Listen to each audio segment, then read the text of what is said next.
What's up, guys? So I just finished Will of the Many, and I've got to say that book was fantastic. I have seen so many hype videos about it on Book Talk and YouTube and Instagram, and everybody saying this book is great. They can't wait for the sequel. And so, I had put it off for a long time. I was like, all right, I'm gonna read it.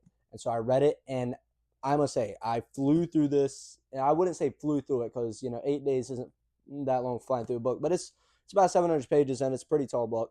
But I was on vacation and I just read it and I was like, this book is so good. Every time I could, I found myself going for this book. I was like, I want to read more. I want to read more.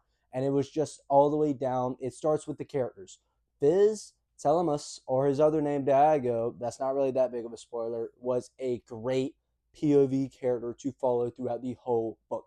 He was so fantastic. How smart he was, how smart he became, how strong he had to be, and all this stuff, and that mystery he had to unravel. It was so good. The plot was top tier. I must say, it was great. Just the way they handled the school element of it, it was so good. It was one of the best I've seen. I'm gonna be honest. I love the Red Rising series, but this blew the first Red Rising book out of the water because a lot of people will compare to that.